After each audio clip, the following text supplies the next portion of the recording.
On a quiet night at a tropical resort, a gang of kidnappers spotted a wealthy black couple and assumed they had an easy target. They saw the designer bracelet, the carefree smiles, the relaxed confidence of people who seemed untouchable. They waited for the right moment and abducted the wife, convinced the husband would pay without question. What they did not know was that he was a Navy SEAL, relentless, unforgiving, and trained to hunt those who threaten what he loves. He would not bargain. He would not plead. He would find them, dismantle their operation, and bring her home himself. And by the time he was done, their gang would be destroyed, their empire shattered, and their leader behind bars. Before we go any further, comment where in the world you are watching from, and make sure to subscribe. The sun dipped low over the endless stretch of turquoise water, painting the sky in hues of gold and crimson. The gentle lull of the waves kissed the shore, a rhythmic whisper against the pristine white sand. Aziel King leaned back in his lounge chair,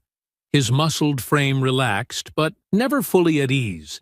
Even here, a cool breeze rustled through the towering palm trees, carrying the scent of salt and something sweeter, the faint trace of Elysia's coconut-scented sunscreen. She sat beside him, her dark curls catching the last golden rays of the setting sun, a vision of effortless grace. A cocktail glass, the rim dusted with sugar, dangled loosely from her fingertips as she traced lazy patterns into the sand with her free hand. Her skin, kissed by the sun, glowed against the white linen cover-up draped over her swimsuit. "You're thinking too much," she murmured, not bothering to look at him. Aziel smirked, shifting his gaze from the horizon to his wife. "I don't think that's possible." Elysia finally turned her head, her dark eyes sparkling with amusement. "Yes, it is.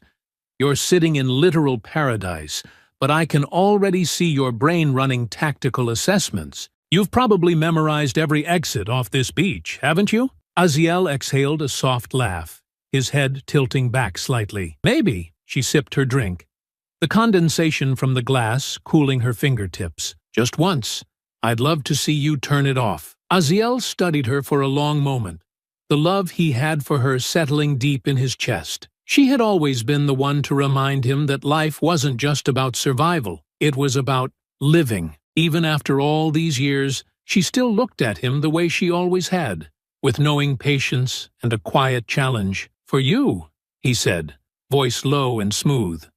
"I'll try." Elysia gave him a satisfied smile before setting her drink aside and standing up. She stretched, her body silhouetted against the soft pink glow of the sky. "Good, because I booked us a couple's massage in 20 minutes. And after that," she leaned in closer, dropping her voice to a playful whisper, "we're going dancing." Aziel raised a brow. "Dancing?" She grinned. "A nightclub? Live DJ. Beautiful people. That thing normal married couples do on vacation." Aziel gave her an amused look, but he didn't argue. He could deny her nothing.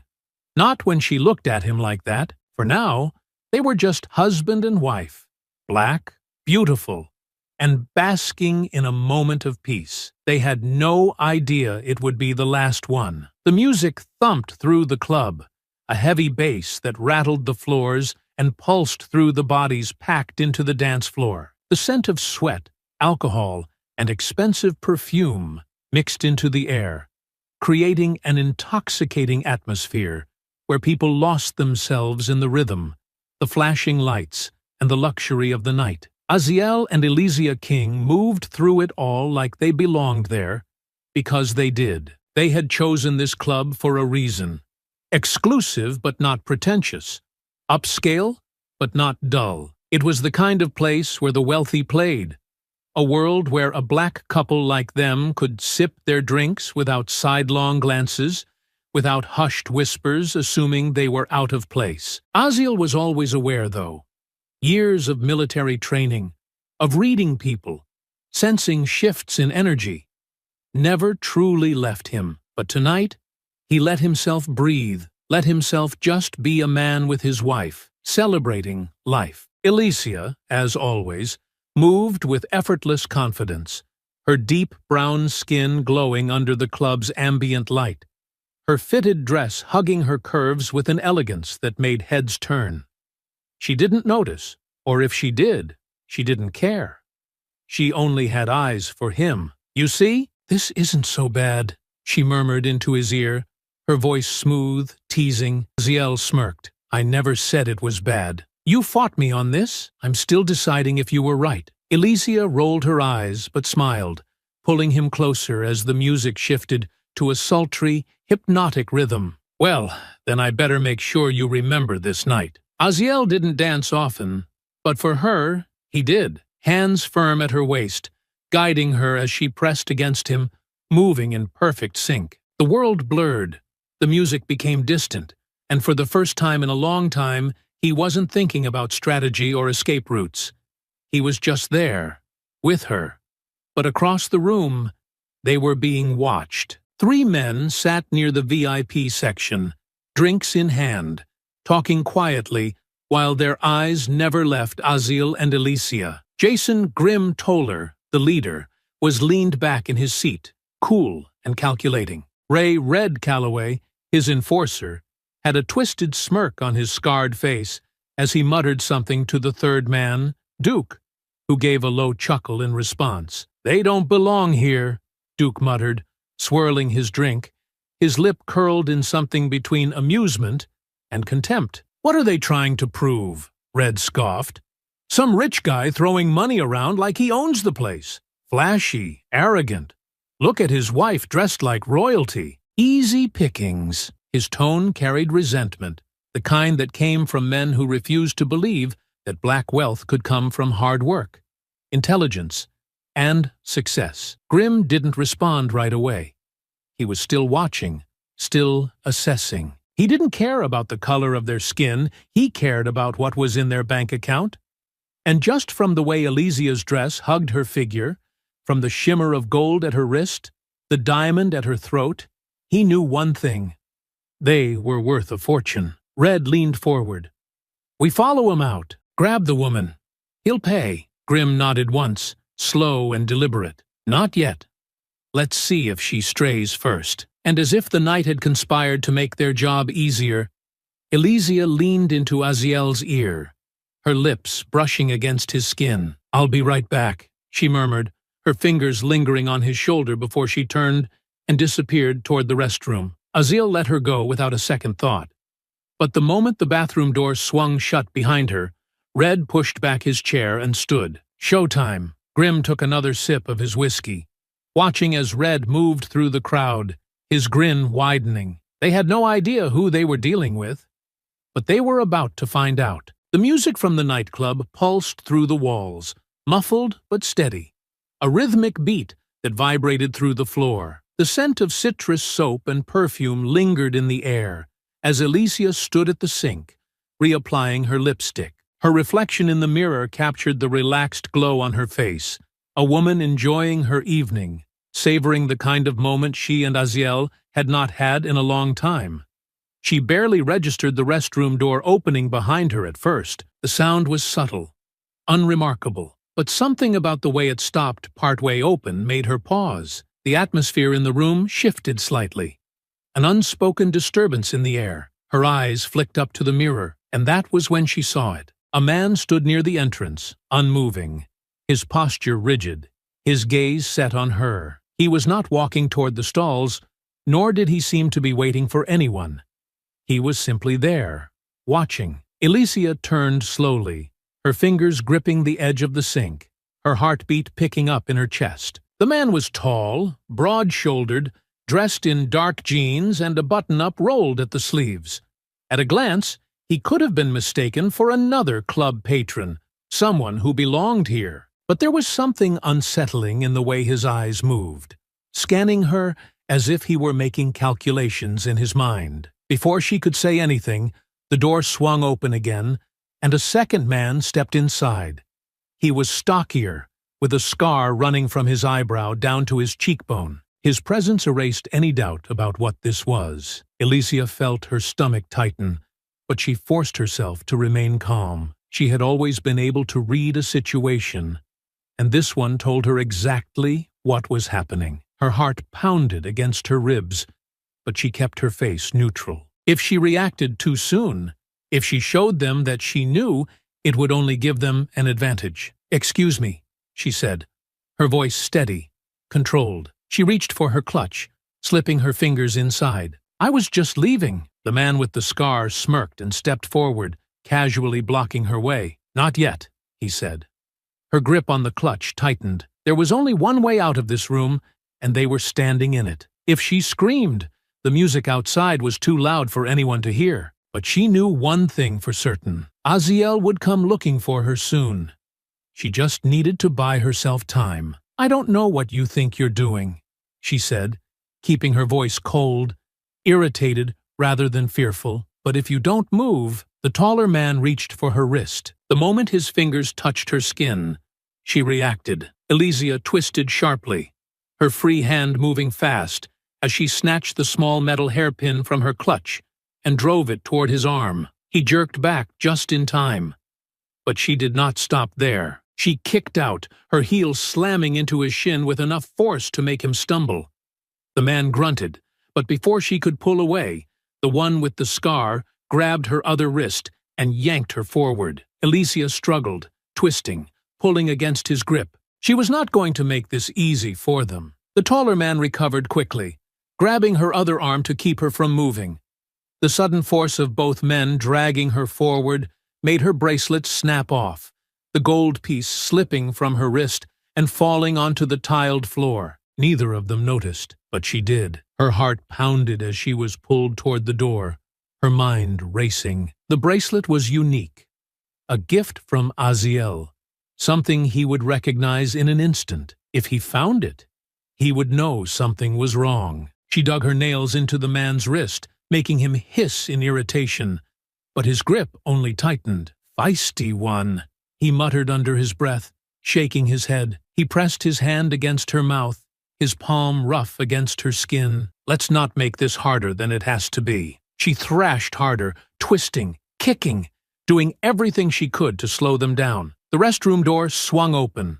The sound of the club poured in, the music, the laughter, the voices of people who had no idea what was happening just feet away. Aziel was somewhere out there, but he did not see her. A wave of helplessness crashed over her as they dragged her through the side exit. The moment swallowed her whole, a cloth over her mouth, the rush of dizziness that followed. The last thing she heard before everything faded into darkness was the sound of the bass disappearing, the club growing distant, and the low murmur of the man's voice. "He's going to pay real good for this one." The energy inside the nightclub remained as intense as ever, the rhythm of the music vibrating through the floors, the pulse of neon lights flashing across the space in hypnotic waves. Aziel stood near the edge of the dance floor, his gaze sweeping across the crowd, his fingers absent-mindedly rolling his glass between them as he waited. Elysia had stepped away some time ago, her absence initially unremarkable. A brief interlude in their evening, nothing more than the natural flow of a night out. He had let her go without hesitation, trusting she would return, knowing that she could handle herself. But now, as the minutes stretched longer than they should have, the ease he had felt just moments before began to shift, that familiar tightening in his gut, stirring in the place where instinct overruled logic.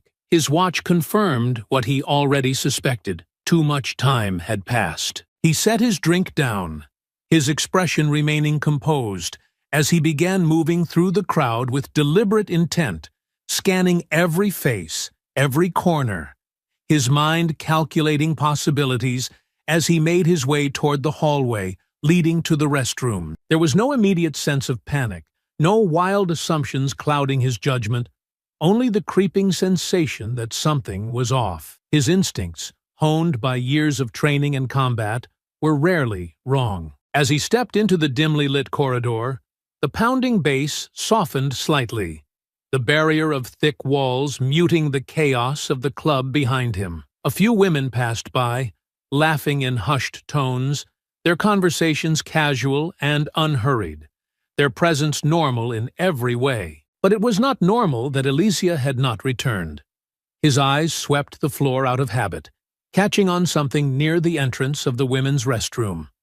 A small glint of gold flickered under the low lighting. His steps slowed, and without hesitation, he crouched, reaching down and closing his fingers around the object. The weight of it was familiar, and in an instant, his pulse quickened with a force that was invisible to the world but undeniable within him. It was Elysia's bracelet, the one she never removed, the one that had rested against her wrist just moments before when she had danced with him, her laughter warm against his skin. There was no reason it should be here, discarded like an afterthought, unless something had gone very wrong. Straightening, he slid the bracelet into his pocket, his expression unreadable, his movements unhurried but precise as he pushed open the door to the women's restroom. The few women inside paused at his presence, their confusion evident, but he ignored them, his gaze sweeping across the space in a calculated scan.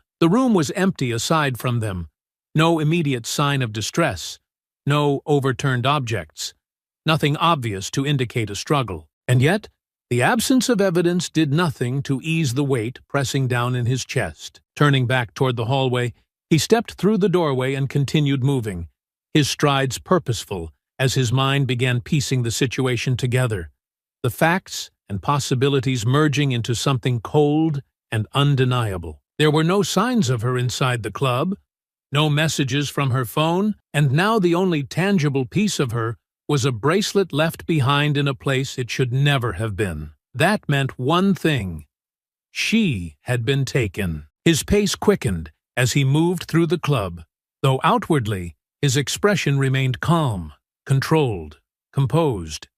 But beneath that exterior, something far more dangerous had settled into place, something that had not stirred in a long time. He passed the booths, the bar, the VIP sections, weaving through the crowd without hesitation, making his way toward the nearest exit, the one that provided the quickest route to the outside. As he approached the side entrance, a bouncer stood near the door, engaged in idle conversation with another staff member, both oblivious to the weight pressing down on Aziel's chest. Without hesitation, he stepped forward, his presence demanding immediate attention as he fixed his gaze on the man standing in front of him. "Did you see a black woman leave through here?" His voice was steady, even, but there was a sharpness beneath it that made the bouncer straighten slightly. The man glanced toward the exit before looking back at Aziel, his brows furrowing as if searching his memory. "Man, a lot of people come and go.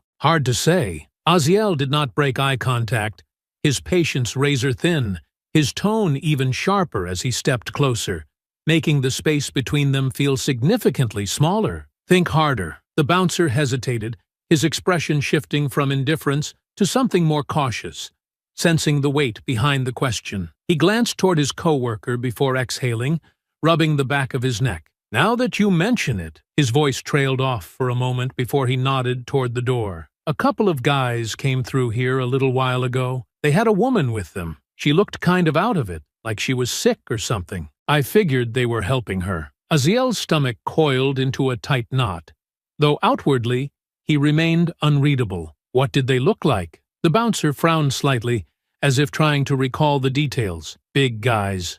One had a scar across his face.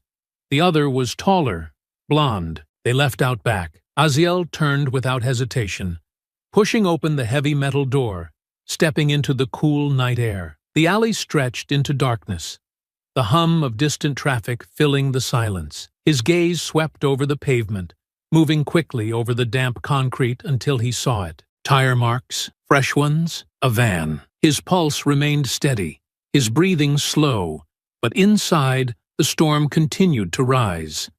They had taken her. He knew it with certainty, knew that every second that passed was another second she was getting further away, knew that the men responsible had no idea what they had just started. Stepping back into the club, he pulled his phone from his pocket, pressing a number that connected after a single ring. The voice on the other end was alert, sharp, understanding more from the silence than from anything he had yet to say. "Aziel?"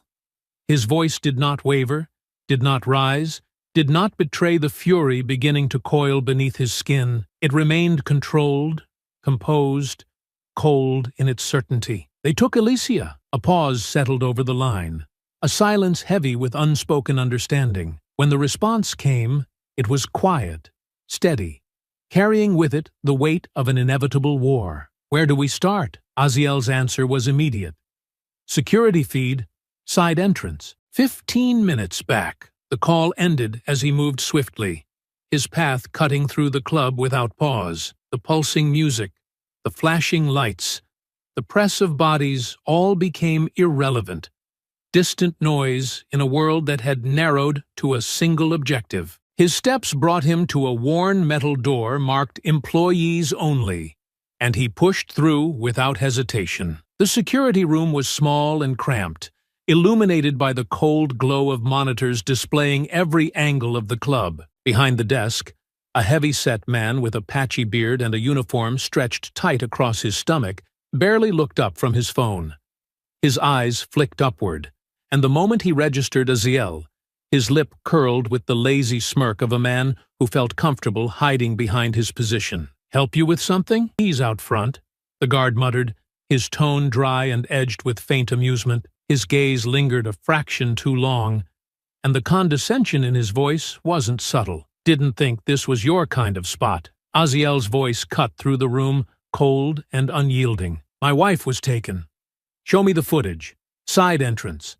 15 minutes back." The guard leaned back in his chair, the smirk deepening as he folded his arms. "And you think you can just come back here and bark orders? People like you always think waving some money gets you whatever you want." Aziel's eyes locked on the man, and his voice, low and edged with ice, carried the promise of something far more dangerous than threats. "Pull the footage.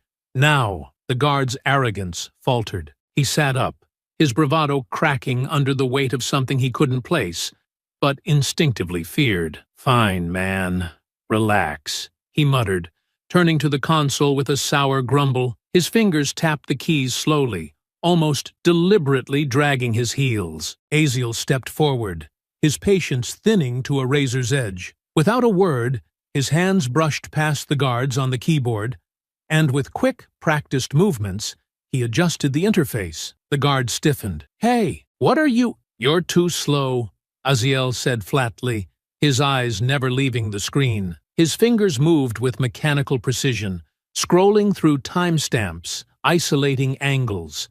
The feed rewound, the seconds ticking back until the alley behind the club flickered into view. "There," he said, his voice sharp. The footage showed two men, their movements rough and hurried, dragging Alicia toward a van. She fought them. Her defiance was clear, even in the grainy black-and-white footage, but they overpowered her, shoving her forward. Aziel's jaw tightened, but his focus remained unshaken. He keyed in a command. "Zoom." The guard hesitated before tapping the control, the image pulling tighter on the scene.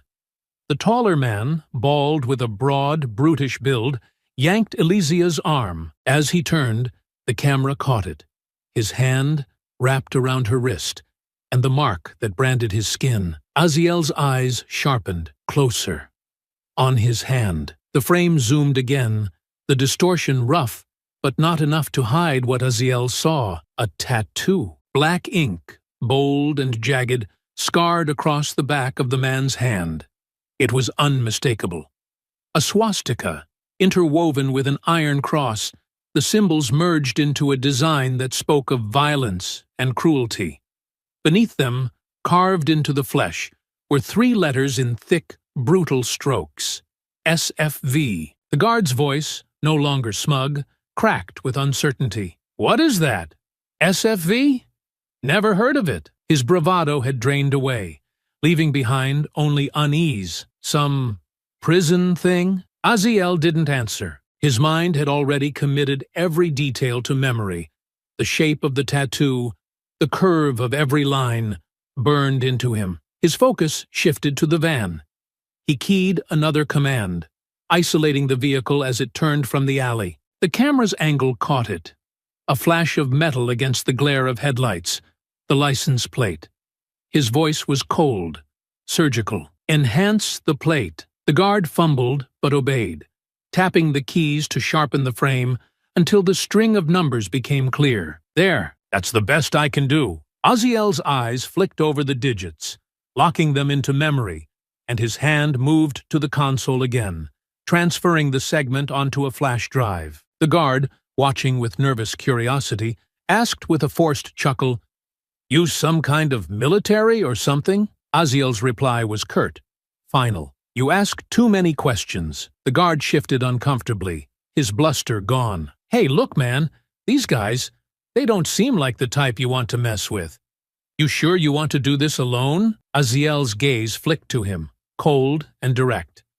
"You're done talking." The guard swallowed hard and leaned back, raising his hands slightly, offering no further resistance. Aziel turned and walked out, the flash drive and the plate number secured, his mind already moving forward. The guard's voice, hollow now, drifted faintly behind him. "You're a dead man walking." The cool night air met his skin, but he felt none of it. His thumb hit the dial on his phone before he reached the alley's mouth. The line connected immediately, and the familiar voice on the other end snapped to readiness. "Aziel, I have a plate," he said, his voice a blade, stripped of everything but the hunt. "Sending it now." The man, bald, hand tattoo, swastika and iron cross. 3 letters. SFV. The voice on the other end went rigid. "SFV? Never heard of them.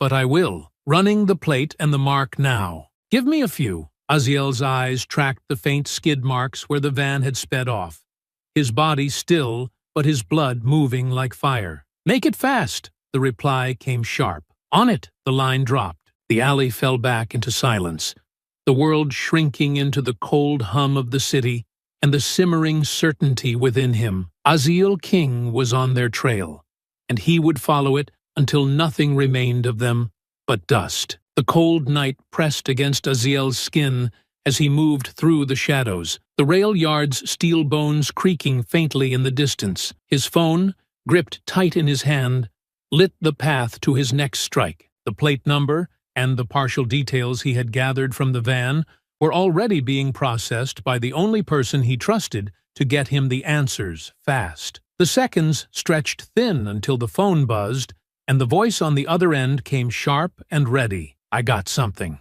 Plates cold scraped after they dumped the van, but I ran the chassis number through deep scans, traced it to a rental stolen 2 days ago. That van's a ghost now. But there's more." Aziel's pace didn't break, his eyes scanning every shadowed corner as he spoke. "Go on." "Ran the tattoo. SFV. Means searching for victims. They're not big, but they're loud and lethal. Small, but connected. Known for high-value kidnappings and executions. Think of them as freelancers. No rules, just profit.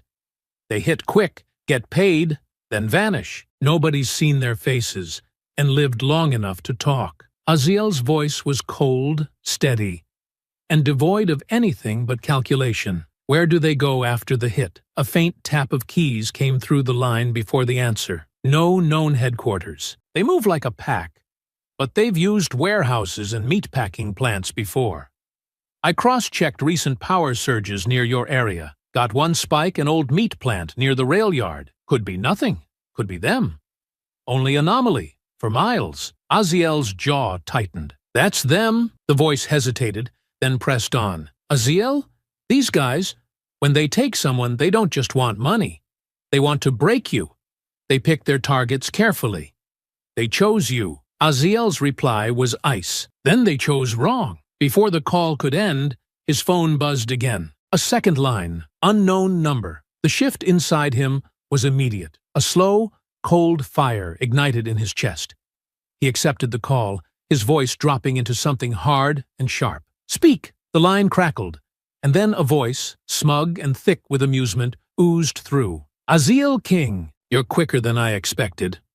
Most men would still be running in circles, but you're already knocking at the door. That's impressive." Aziel's voice, flat and deadly, cut through the static. "Where is she?" A low chuckle, amused and slow. "You don't waste time. I like that. But here's how this goes. You want your wife back? You pay.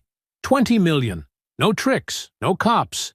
You've got 48 hours. Aziel's fingers curled around the phone, his tone turning to steel. You're making a mistake. The voice sharpened, the amusement thinning into something harder. No, King. You're the one who'll be making a mistake if you don't follow the rules. We know who you are. We know what you've done. But this isn't a battlefield.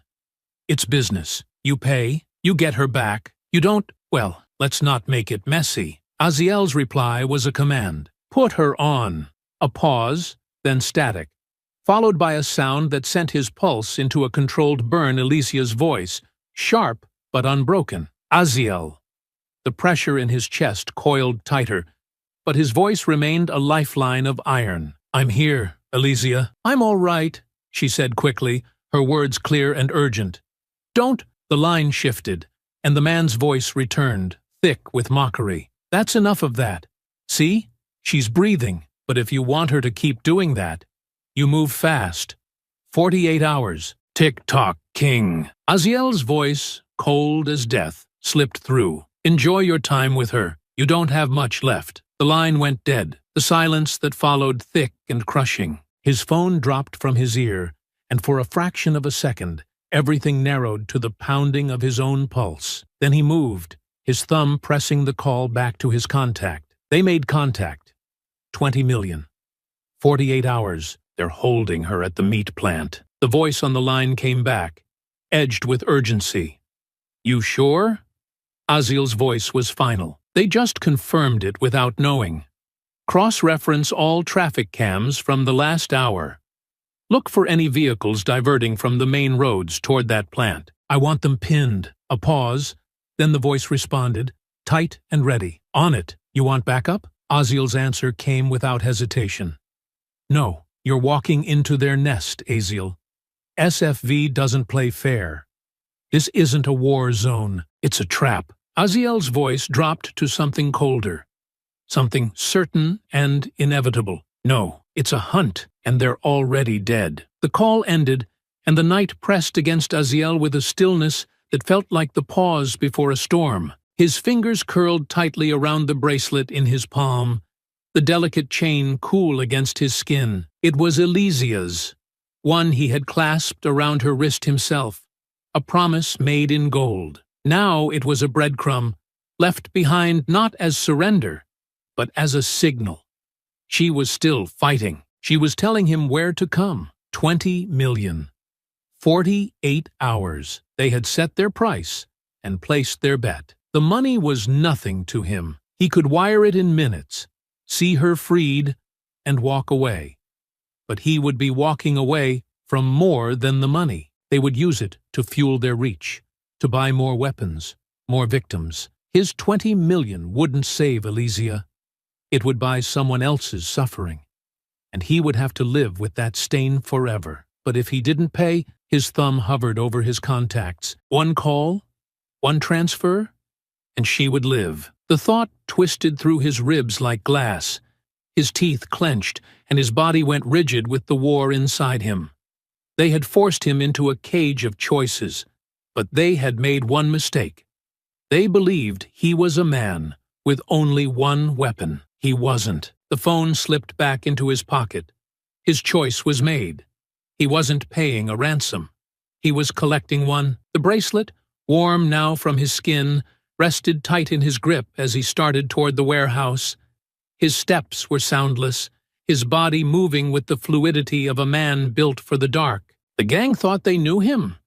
They thought they had him cornered, but they had miscalculated. They saw a desperate husband. They would meet something far worse. Inside the warehouse, the air was thick with the scent of oil and rust. Overhead, broken windows let the night seep through, casting cold shafts of moonlight across the cracked concrete floor. Red paced lazily, his boots tapping against the ground in a slow, mocking rhythm. His eyes, dark with amusement, flicked toward the chair where Alicia sat, her wrists bound, her body tense but upright. You know, Red's voice slithered, low and cruel, your husband's probably losing his mind right about now. I bet he's got his phone out, ready to drain every account he's got. That's what love does, right?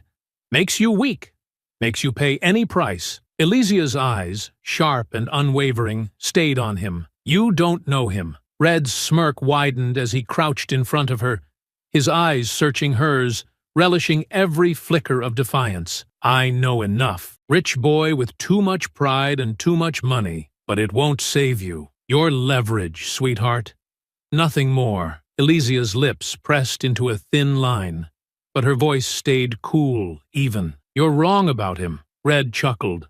A low, ugly sound. I hope he pays fast. Because if he doesn't, well, let's just say, I get bored easily. And bored men do terrible things. Elysia's gaze didn't waver, but her fingers, unseen behind her, worked meticulously at the frayed edges of her binding. She had felt the loosened fibers from the moment they tied her. She knew every creak in the floor, every sound from outside. She was listening, counting, calculating. She wasn't waiting to be saved. She was waiting to strike. Red stood and turned, his voice carrying his amusement as he called toward the shadows. So, boss, what's your bet? Think he'll pay, or do we get to have some fun? A voice answered from the gloom, colder, harder, and filled with certainty. He'll pay. Men like him always do. Rich, spoiled, soft. They throw money at their problems because they've never had to bleed for anything. Elysia's eyes flickered briefly, her lips curling into something close to a smile. You're wrong, she thought. You have no idea who's coming for you. The air inside the warehouse felt thick, every creak of the rusted beams above carrying through the silence like a warning. The cold from the concrete floor seeped through Elysia's skin, but her eyes remained sharp, her mind cutting through the dark with clarity. Red had left her for the moment, his amusement spent, but she could still feel his presence lingering like a stain in the air. She heard his voice from somewhere beyond the shadows, laughing with the others, his arrogance dripping from every word. She shifted against her bindings, feeling the raw edges of the rope scrape against her wrists. But the pressure was different now. She had worked at the fibers for minutes, her fingers slow, patient, pulling at the weak strands until she felt the first soft give of the knot loosening. But she didn't rush. Not yet. Timing was everything. The metallic clang of boots against the floor drew her attention as Red returned, his smirk pulling wide with the kind of arrogance that came from a man who believed the game was already won. The air between them felt charged, thick with the heat of everything unsaid. The price on her life, the clock ticking down, and the sharp edge of the danger he didn't see coming. You know, he began, his voice a slick drawl, I almost feel bad for you. Sitting here, waiting on a man to come save you. That's gotta be hell. Elysia's eyes lifted to his, sharp and unreadable, and though her body was still, something in her gaze shifted. Cold, calculating, and patient. You really think that's how this ends? Red's grin widened, his pride swelling under the challenge in her voice. Sweetheart, I already know how it ends. He pays. We get rich. You go free if I'm feeling generous. Or we have some fun first. Elysia's lips curved faintly, but there was no warmth in it. Funny, you're the one doing all the talking. But we both know you're not the one in charge here. The smirk on Red's face flickered, the barest crack in his armor. I'm the one standing here, aren't I? Elysia's voice was cool and precise, every word aimed like a needle. You're standing here because they let you. You're the dog they let off the leash, the muscle, nothing else. The muscles in Red's jaw ticked, his eyes darkening as he stepped closer. You've got a sharp mouth for someone who's tied up. Elysia's gaze stayed locked on his, her voice dropping just enough to slip under his skin. I'm not the one who should be worried. Because when this goes south, and it will, you're the one they'll feed to the fire first. You're disposable. And you know it. His face twisted, the false amusement slipping into something rawer. You think you're getting in my head? Cute! Elysia's voice sharpened, threading through his anger like a blade. No, I'm already there. You don't hate my husband. You fear him, because deep down, you know exactly what's coming through that door. And you're not ready for it. The flicker of control snapped. Red's patience, thin and cracking under the weight of her words, shattered. "You're really asking for it now?" His hand shot out, fingers closing around her arm, but in that second, she moved. Her wrists, now free from the ropes she had worked loose in the shadows of their conversation, twisted under his grip. Her body snapped forward, her forehead driving into his nose with a sharp, sickening crack. Blood sprayed as Red reeled back with a curse, his hands flying to his face. Elysia didn't hesitate. She launched from the chair, her shoulder driving into his ribs, and the impact sent them both crashing to the floor. Red hit hard, his breath blasting out of his lungs in a hoarse grunt, but his size was a weapon of its own. He rolled fast, his elbow driving toward her ribs, but Elysia shifted, catching the blow with her arm as she twisted free. She was on her feet in an instant, her chest heaving, her body singing with adrenaline, and her voice, sharp and cold, cut through the air. "You wanted a game? Let's play." Red, blood smeared across his face and his eyes blazing, growled low as he pushed himself up, his lips pulling back into something feral. "Oh, sweetheart, you just made the biggest mistake of your life." Elysia's stance was low, ready, and her reply was a blade. "No, I just gave you a chance to regret yours." And the fight truly began. Red surged forward, his boots slamming against the concrete as he closed the distance between them, his bloodied face twisted with rage. Elysia's eyes tracked his every movement, her body light and ready, her breaths sharp and measured. He was bigger, stronger, but he was sloppy. And worse than that, he was angry. He swung first, a wild, heavy hook, but she slipped under it, her shoulder grazing his side as she spun out of reach. The force of his missed punch sent him stumbling half a step, and she struck, her knee driving into his ribs with brutal precision. Red grunted, his body jolting from the blow, but his arm lashed out like a whip, catching her shoulder and spinning her sideways. Elysia hit the floor hard, the impact rattling through her bones, but she rolled instantly, instinct driving her into motion as his boot crashed down where her head had been a second before. The crack of his heel against the concrete echoed through the warehouse, but she was already up, circling, her muscles burning but her mind cold and calculating. Red wiped the blood from his mouth with the back of his hand, his grin savage. "Not bad, but you're not walking out of here." Elysia's voice, tight with exertion but sharp with focus, cut back. "You sure about that? You're looking a little slow for someone in charge." Red's snarl twisted into something cruel. "I don't need to be fast. I just need you to stop moving." He lunged again, and this time Elysia didn't evade. She redirected. Her hands caught his arm mid-swing, and she pivoted sharply, using his momentum to send him crashing into a rusted stack of metal crates. The clang of impact rang through the warehouse, and Red collapsed into the debris with a thunderous crash, metal and dust exploding around him. But Elysia didn't wait. Her eyes snapped to the stairwell in the far corner, a faint emergency light casting a dim path upward. She bolted, her footsteps light, the sound of her rapid breaths filling her ears as she reached the stairs and ascended 2 at a time.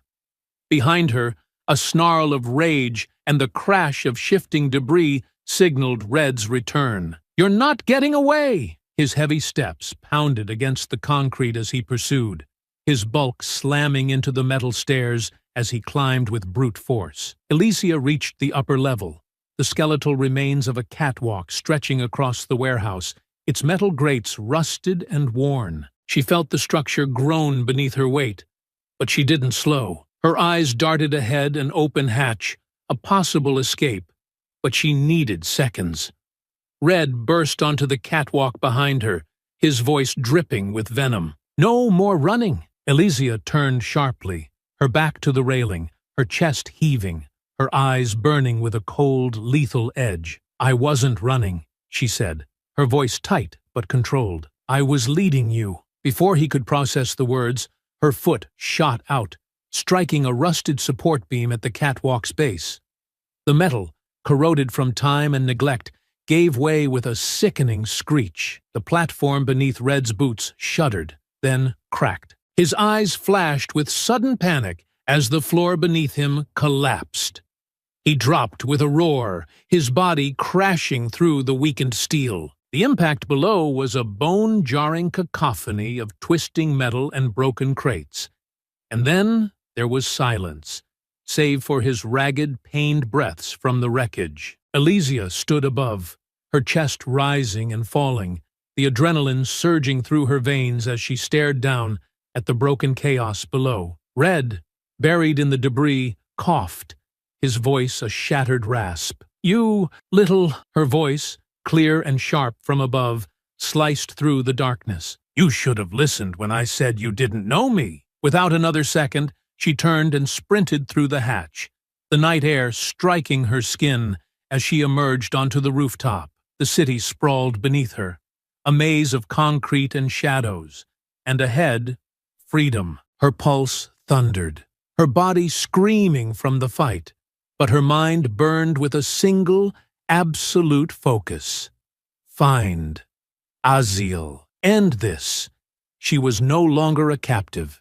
She was the warning they didn't see coming. The night had thickened into a cloak of cold and silence, the wind whispering through the trees as the sounds of Elysia's escape faded into the vast, dark wilderness. Her body ached, every bruise a burning memory of the fight with Red, but her mind remained sharp, her focus unbroken. The branches scraped against her skin as she pushed forward through the undergrowth, her breath ragged but steady. She had no sense of time, only the primal drive to keep moving, to get ahead, to survive.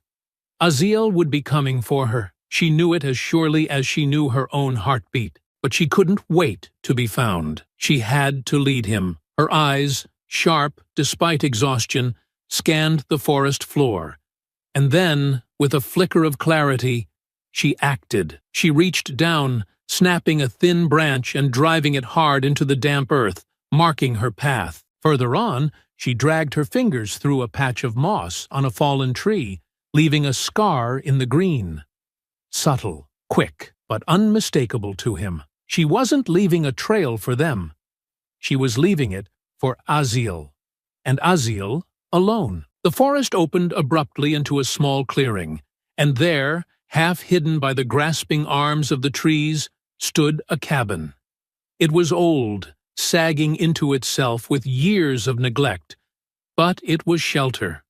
And in this moment, it was everything. Elysia's body screamed as she stumbled up the creaking steps and pushed the warped door open. The inside smelled of wood, rot, and dust, the air cold and stale, but it was empty, safe, for now. Her eyes scanned the space, an old couch, a fireplace choked with ash, and against the wall, a rusted metal cabinet. She moved to it, her hands fumbling at the latch until it gave with a metallic groan. Inside, a battered first aid kit, the plastic cracked, but intact. She pulled it free, her fingers trembling as she popped it open. Gauze, alcohol, bandages. It wasn't much, but it was enough. She hissed as she cleaned the cuts on her arms, her hands quick and practiced. She had learned long ago how to tend her wounds. Her eyes fell on something else, tucked behind the kit, an old hunting rifle,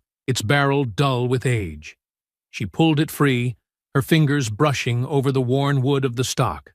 No phone, no way to call for help, but this she could use. The rifle was heavy, unfamiliar, but comforting. She cracked it open one shell.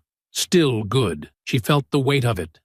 The sharp finality, a signal, a warning, or a line drawn in the dirt. Her pulse pounded as she raised it skyward, her eyes narrowing against the night. The cold metal bit against her cheek as her fingers slid over the trigger. She inhaled, slow and steady, then squeezed. The crack shattered the stillness, the echo ripping through the trees and scattering every bird from their perches. The silence that followed felt immense, waiting, holding its breath with her. Then, movement, the snap of a twig, the rustle of branches. Elysia's body stiffened, the rifle lowering, her heart hammering. She turned sharply, her eyes locking on the shadow that emerged from the trees. A man, older, rugged, his face weathered by the sun and the wind. A hunter, his own rifle lowered in a posture of caution, not threat. His eyes swept over her bruises, her torn clothes, the blood on her hands, and his face hardened with something that felt like concern. "You all right?" His voice, roughened with age and the rasp of the outdoors, broke through the brittle silence. The words carried no urgency, only a slow and careful curiosity. Alicia, though her body was screaming for rest, kept her voice tight and her eyes colder than her pain. "Not exactly." The man's eyes flicked to the rifle she held, but his expression did not shift. "Looks like you've been through hell. You're lucky I was nearby." His gaze turned briefly toward the shadowed line of trees. "There's a road just up ahead. My truck's parked there. I can get you out of here." Her body, strained and trembling from the night's violence, wanted nothing more than to collapse. But her instincts, sharpened from the terror she had faced, screamed for caution. She held his gaze for a long moment, measuring the calm surface of his voice, searching for the cracks beneath it. Finally, her voice emerged, low and laced with warning. "You've seen them, haven't you?" The man's face, weathered and unmoved, offered no comfort. "Yeah, I've seen their kind. They've been crawling around these woods like rats.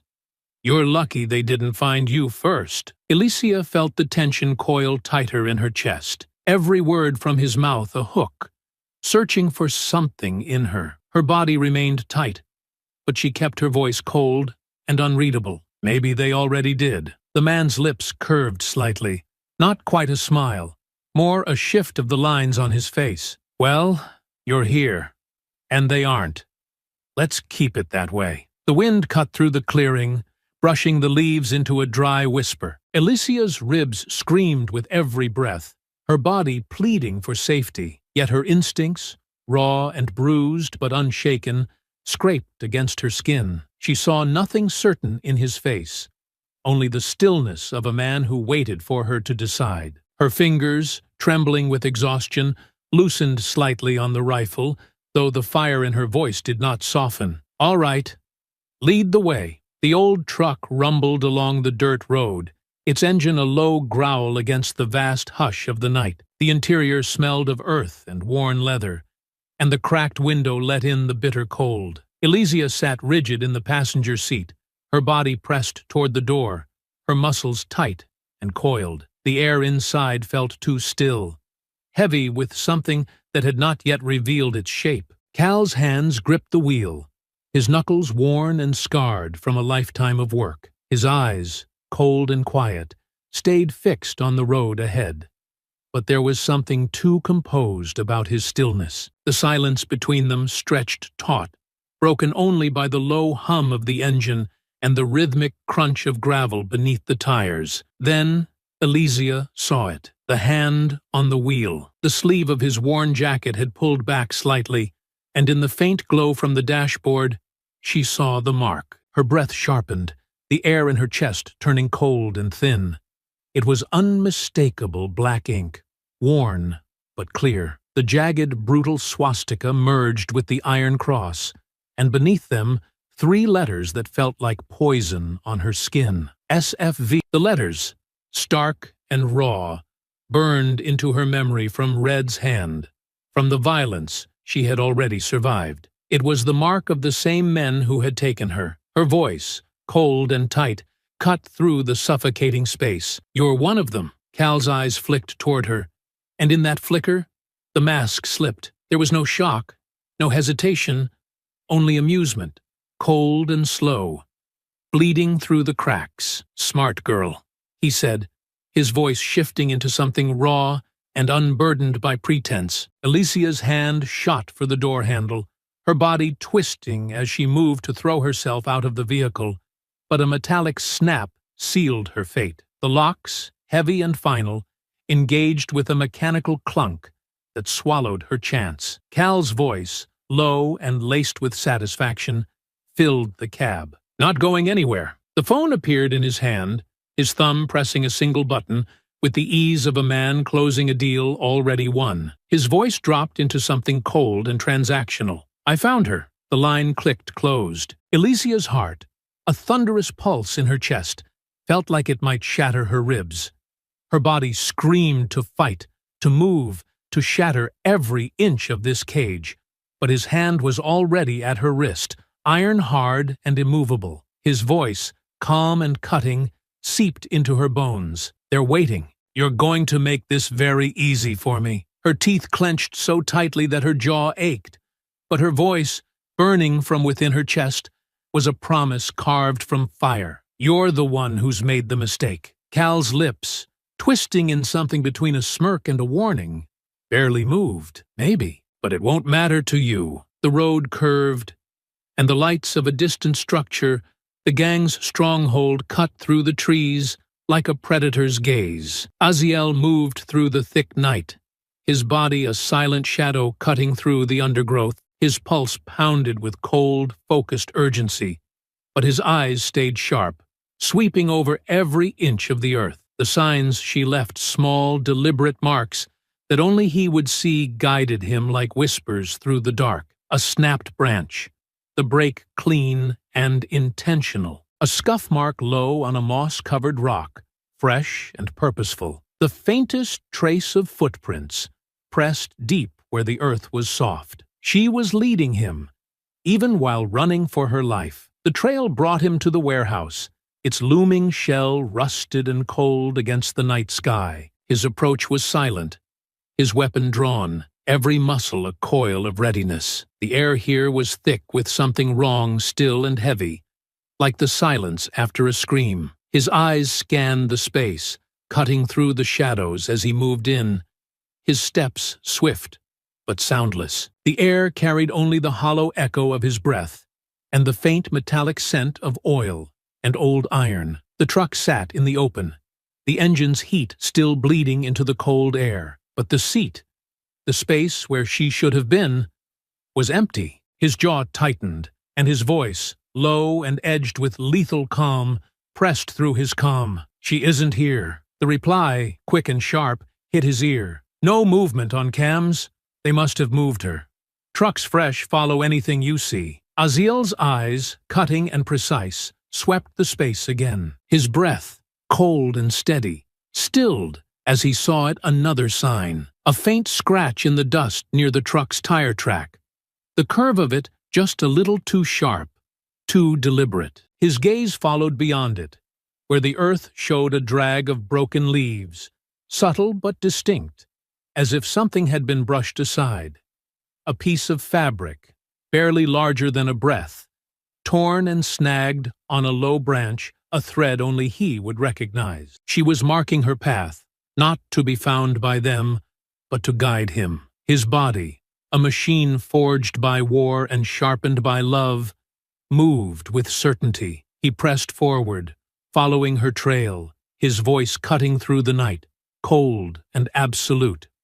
"I have her path." Following now, the trees, vast and endless, became his battleground, and they would not hide her, not from him. The night wrapped itself around Aziel like a cold, suffocating veil, but his focus cut through it with the precision of a blade. His body moved with instinct, tracking the faint trail left in the forest's skin. The path Elysia had carved for him was subtle.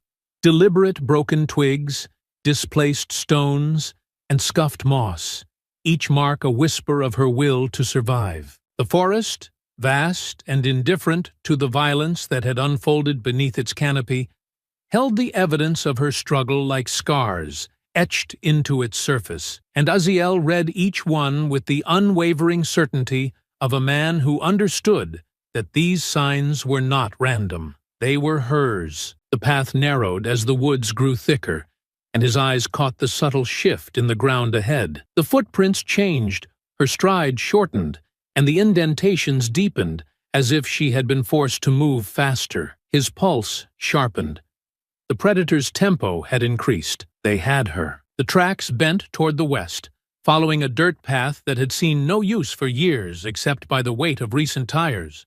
The metallic tang of disturbed earth hung in the air, guiding him toward the clearing ahead. Through the break in the trees, he saw it a small cabin, half collapsed and forgotten by the world. The windows were broken, the door hanging slightly off its rusted hinges. But the soil in front of it told a different story. Aziel knelt at the edge of the clearing, his eyes narrowing as he examined the tire impressions left in the dirt. The treads were thick, deep and familiar off-road tires, likely attached to an older model truck. The faint odor of burnt rubber lingered, signaling a quick, forceful stop, followed by a sharp departure. She had been here. He rose from his crouch and crossed the clearing, his body coiled with lethal tension. The cabin door groaned as he pushed it open, the shadows inside peeling back beneath the glow of his flashlight. The interior was sparse, an old couch covered in dust, a fireplace choked with ash, and a metal cabinet pushed slightly ajar. His eyes swept the room, searching for the details that didn't belong. The floorboards near the window bore faint, uneven scratches. He knelt, running his fingers over the marks. They were deliberate. Straight lines etched into the dirt with something sharp. 5 lines, 4 vertical and 1 slashing across. A tally, a countdown. Elysia's mark. His pulse kicked faster as his gaze followed the direction of the scratches toward the cabinet. He stood and opened it, his flashlight cutting through the darkness. The shelves were mostly bare, except for a thin film of dust interrupted by the absence of a rectangle roughly the size of a document folder. Someone had taken files from here. Recently. He glanced down. In the corner of the cabinet's bottom shelf, partially obscured by debris, lay a torn piece of duct tape with dirt clinging to the adhesive side. A partial fingerprint marred the surface, faint but clear enough for his trained eye. He knew that ridge pattern. It was hers. Elysia had opened this cabinet. His mind raced through the timeline. She had fired the rifle to draw attention, hoping to bring help. When none arrived, she must have found the documents and taken something crucial, something important enough for them to realize she had seen it. His eyes scanned the floor again. The faint trail of her escape ended by the front door, where the dirt was scraped and uneven. 2 sets of footprints converged here. One smaller, lighter hers. The other larger and heavier, the hunter's. Aziel's jaw clenched, the memory of the man's voice over the intercepted call resurfacing.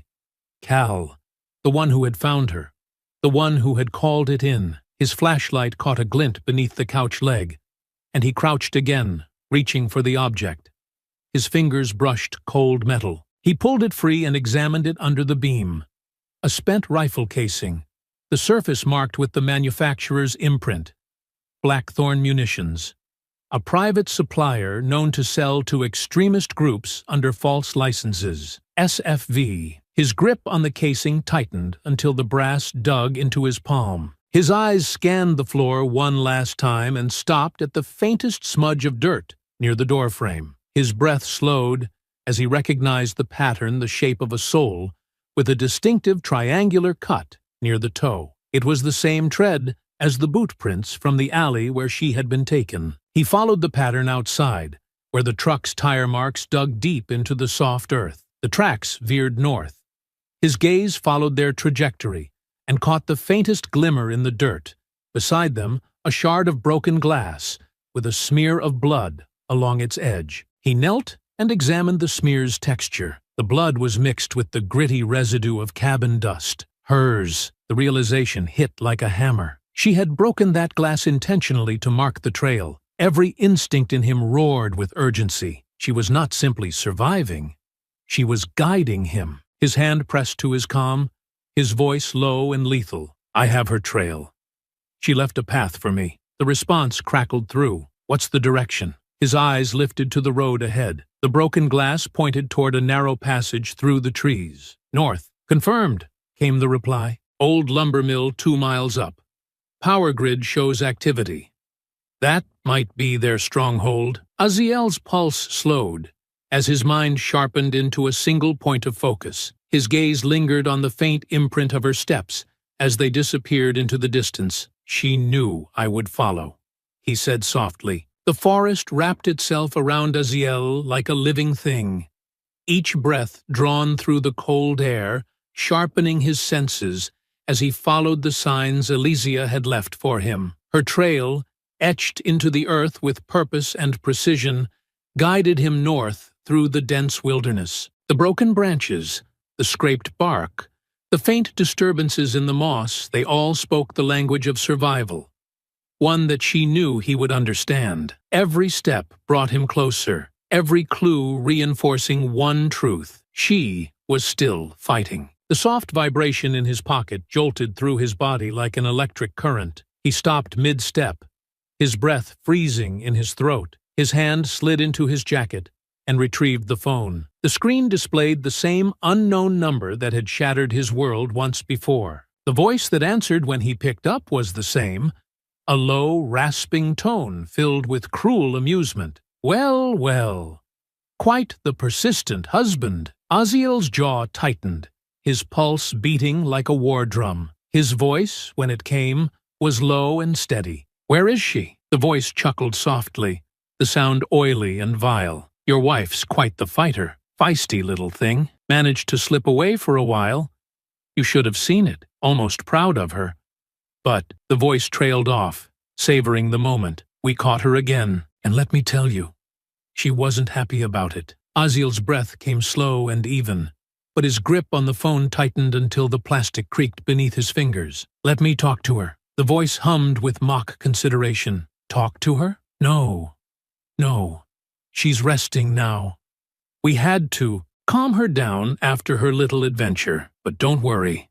She's still breathing, for now." A dull throb pulsed behind Aziel's eyes as his mind painted the possibilities of what that calming had involved. He forced the rage down, locking it away behind a wall of cold focus. "What do you want? You know what we want." There was a pause, then a faint beep. A message notification pinged on his screen. The voice resumed, smug and relaxed. "Check your phone." Aziel lowered the device and tapped the notification. A link appeared beneath the text. "Wire transfer request." The figure displayed beneath it stole the last remnant of warmth from the night air. 50 million. The voice returned, savoring every word. "Price just went up. She made this difficult, so now you pay for the trouble." Aziel's teeth clenched hard enough to hurt. 50 million is a mistake. "Oh, we're sure you can afford it, Mr. King. You've got plenty tucked away in those offshore accounts. And here's the fun part. You only have 12 hours this time.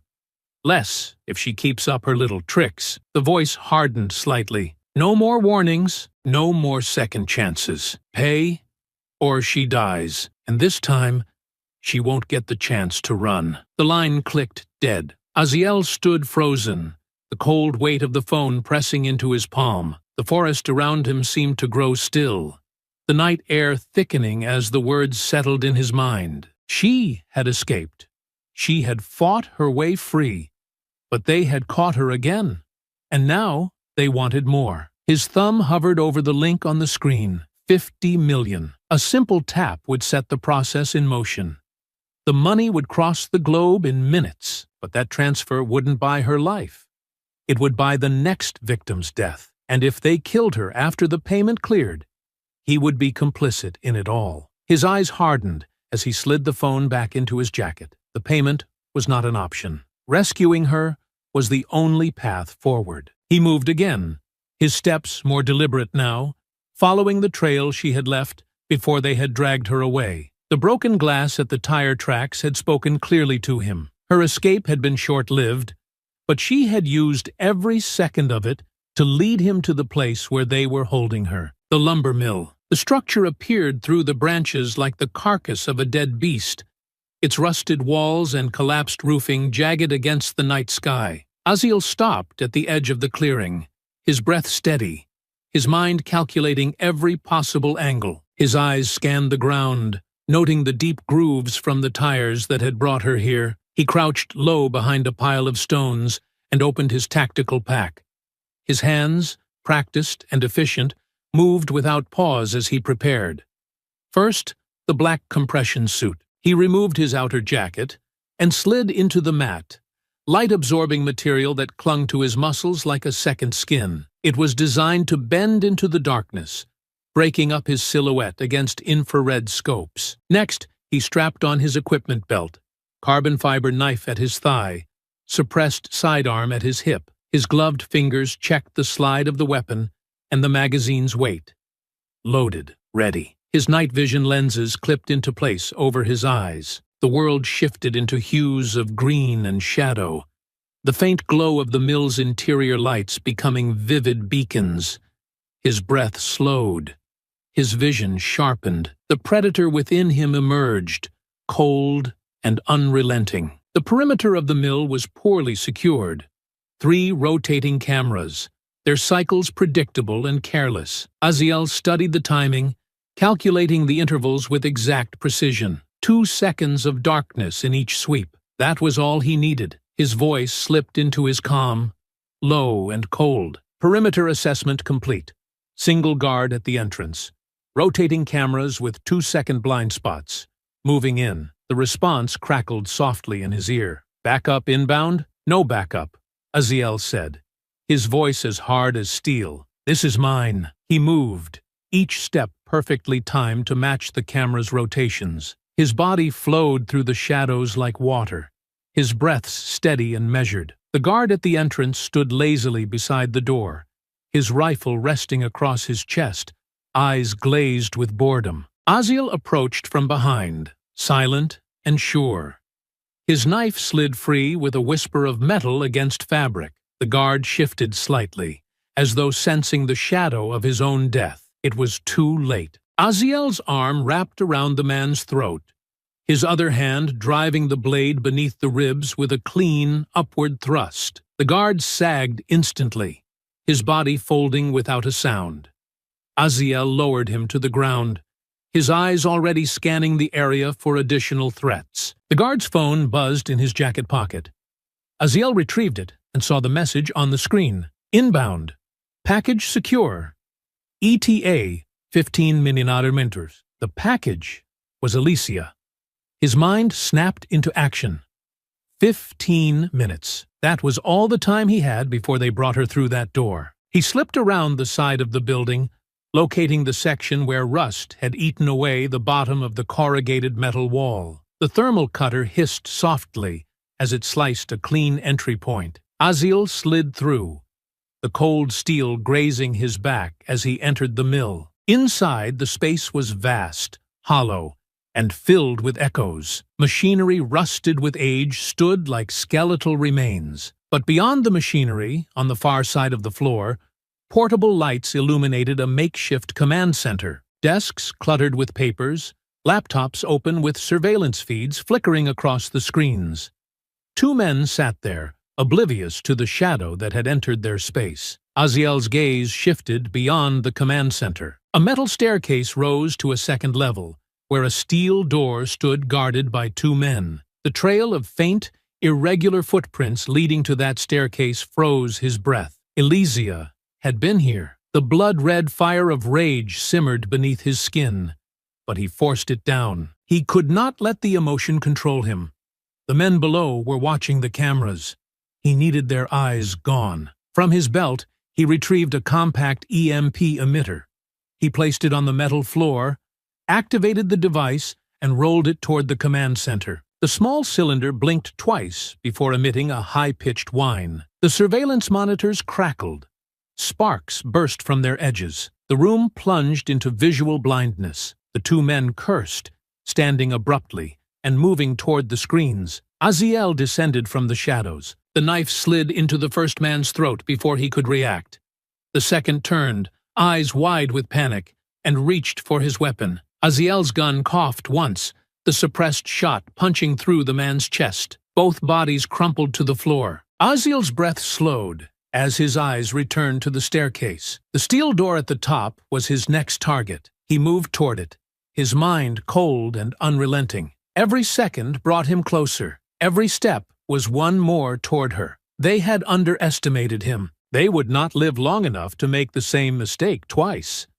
The cold air inside the lumber mill carried the metallic scent of oil and sweat, a silent witness to the violence brewing within its walls. Aziel moved through the shadows like a predator, his breaths controlled and measured, as he followed the faint signs Elysia had left behind. The scuff marks on the floor, the disturbed dust along the corridor's edge. Each clue whispered that she had been here, had fought, and had left him a path to find her. But the trail also spoke of resistance. Her footprints, light and uneven, were surrounded by heavier marks. The enemy had struggled to contain her. They had underestimated her, and they were about to make the same mistake with him. Aziel advanced to the steel staircase that wound upward to the locked door where her tracks ended. The keypad glowed faintly in the dim light. He crouched beside it, retrieving a compact signal disruptor from his belt. The device latched onto the panel and began cycling through combinations, emitting a faint mechanical whir. His senses remained hyper-aware, his ears tuned to the faintest sound. A subtle shift of weight on the floor above, the quiet scrape of boots against concrete. They were waiting. The lock clicked open. The sound, though soft, might as well have been a starter pistol. The ceiling above him exploded with movement. The trap was sprung. 3 figures dropped through a maintenance hatch, landing with practiced efficiency around him. 2 more appeared at the far end of the corridor, cutting off his retreat. The men wore tactical gear, their faces shadowed beneath black masks, the SFV insignia stamped on their shoulders. Aziel's mind shifted into combat mode, instinct breaking down the threat with clinical precision. 2 had suppressed pistols. The others held short-barrel rifles. All 5 moved with competence.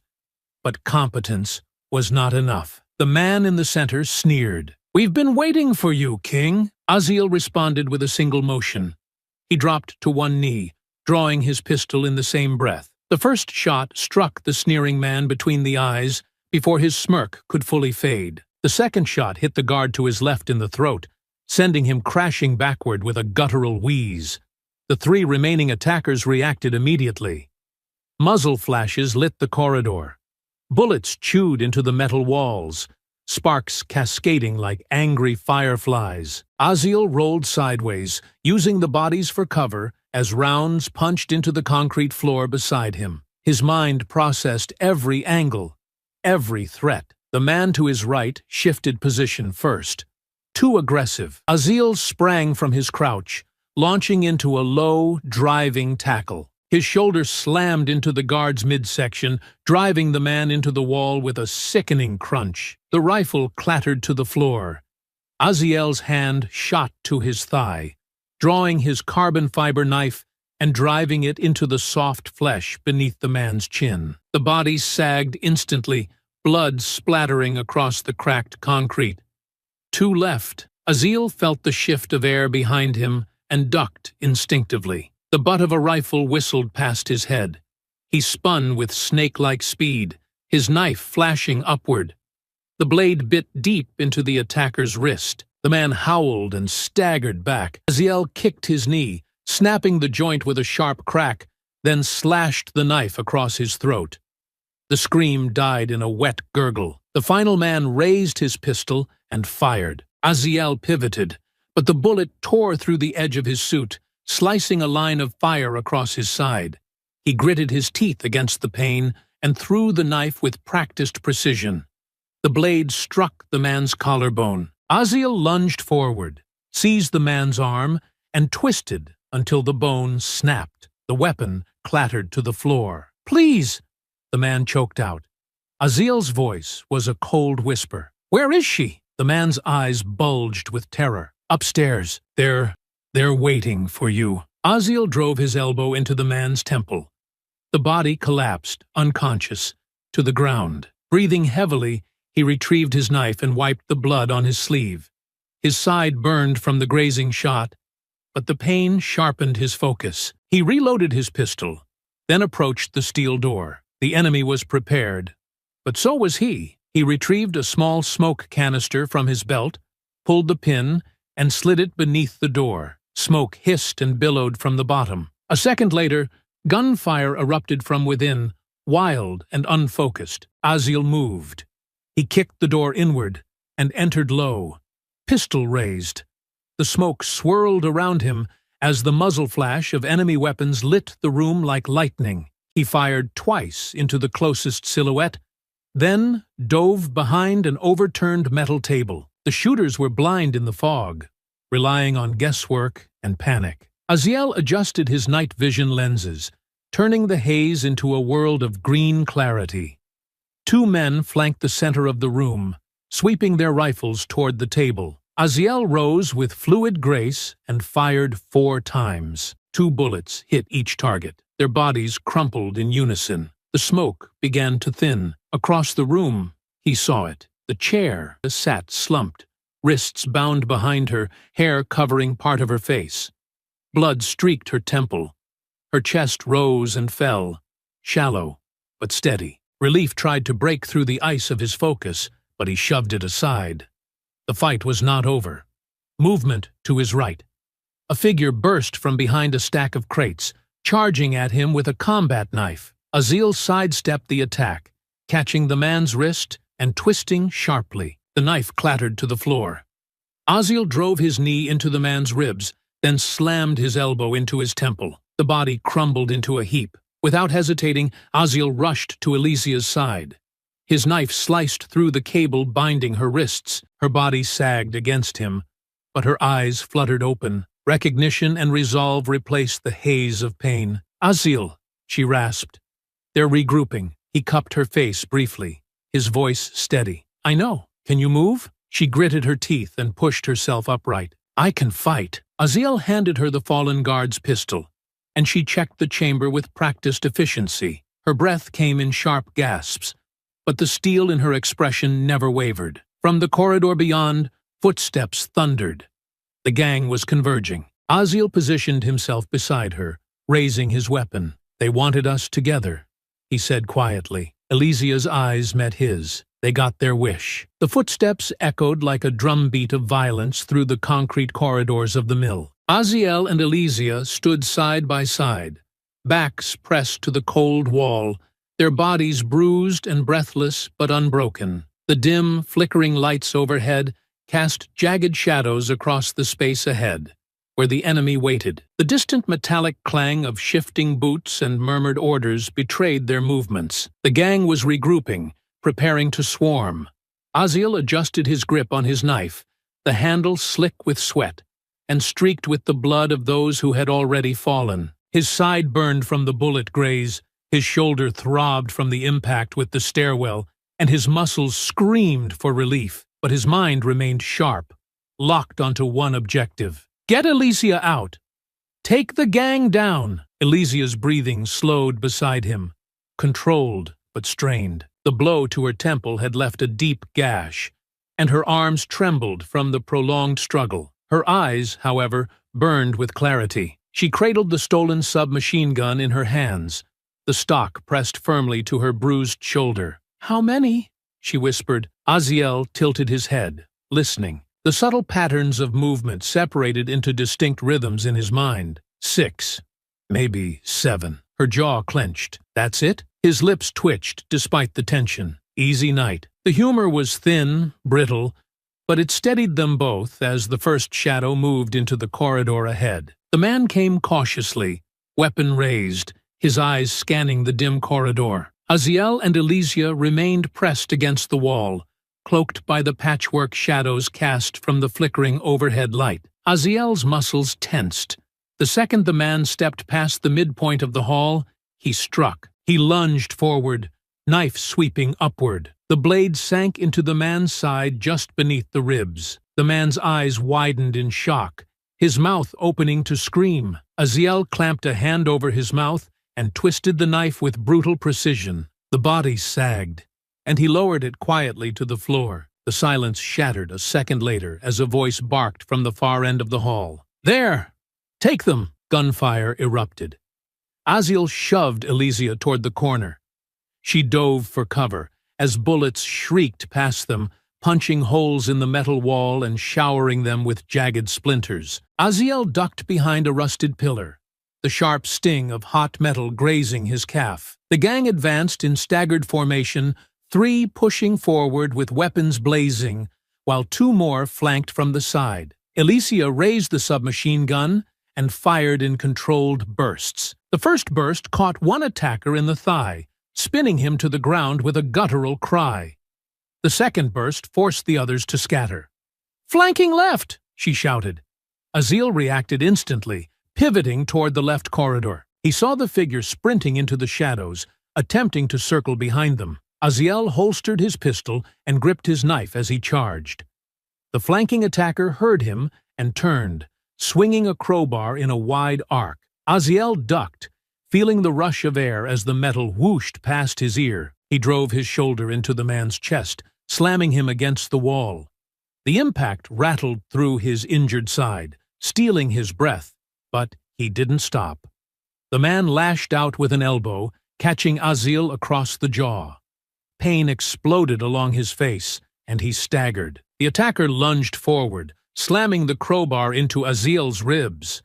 Aziel dropped to one knee, gasping as the metal bit deep into the muscle over his rib cage. The man sneered. "Not so tough now." Aziel didn't respond. He shifted his weight, caught the man's ankle, and yanked with all the strength he had left. The man toppled backward with a startled shout. Aziel sprang after him, ignoring the agony burning through his side.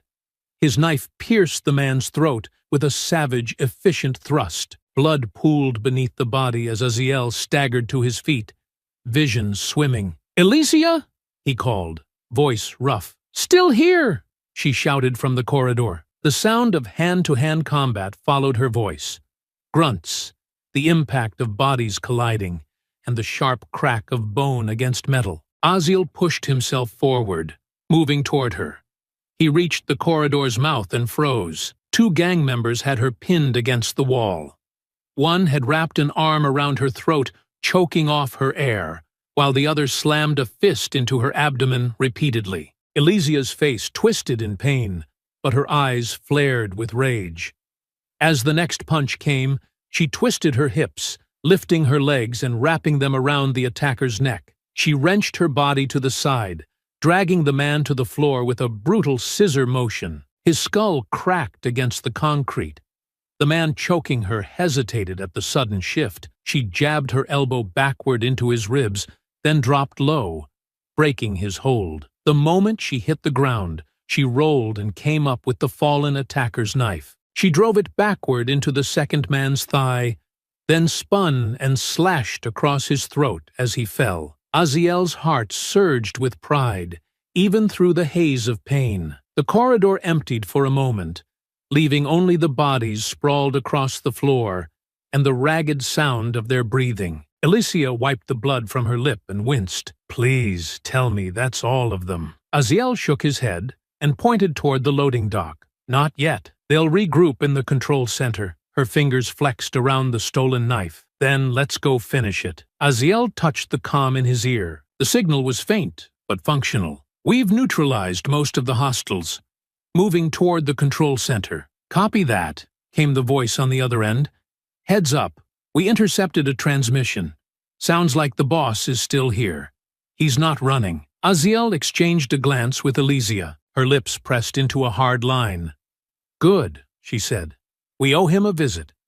Together, bruised and bloodied but unbroken, they moved toward the control center. The air inside the mill thickened as Aziel and Elysia moved through the wreckage of the battle, their steps steady, despite the bruises and blood etched into their skin. The distant crackle of flames from the burning crates filled the silence, a grim soundtrack to the bodies strewn across the concrete floor. The gang's forces were decimated, but the true danger still waited beyond the steel doors of the control center. Aziel's hand rested lightly against his injured side, his breathing controlled, but shallow. Pain coiled beneath his ribs with each step, but he welcomed it. Pain was focus. Pain was clarity. Elysia followed at his side, her grip firm on the stolen submachine gun. The bruising along her jaw was darkening by the second, and blood from the cut on her temple streaked down her cheek. Yet her eyes,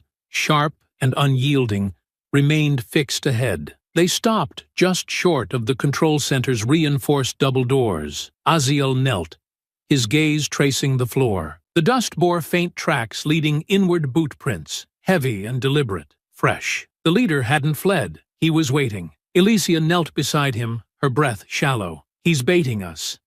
Aziel gave a slight nod.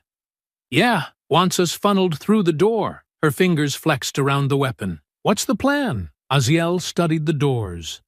Thick steel, mechanical lock. No electronic components visible from this side. No camera above the entrance, at least none visible. He shifted his gaze to the walls, searching for the irregularities that indicated hidden countermeasures. His eyes landed on the faint glimmer of a pressure-activated strip embedded in the floor just beyond the threshold. Pressure-triggered explosives, he muttered. They want us to walk right in. Alicia's eyes followed his line of sight. So, we go around? No, Aziel said. We let them think we did. She frowned. They expect us to step in the trap.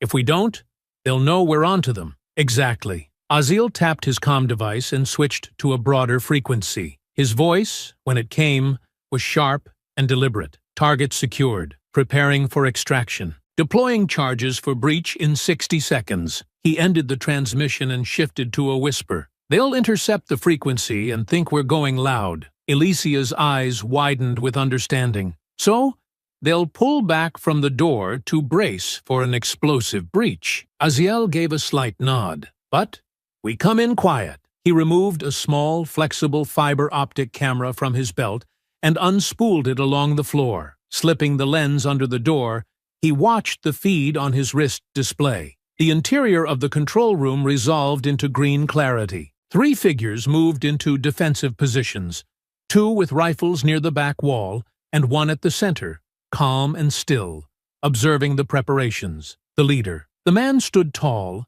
dressed in black tactical gear, his features lean and angular. His eyes, even through the grainy lens, held an amused sharpness. His lips moved as he barked orders to the others, and Aziel adjusted the feed to read the motion of his mouth. Breach in 60. Get ready. Pull back from the door.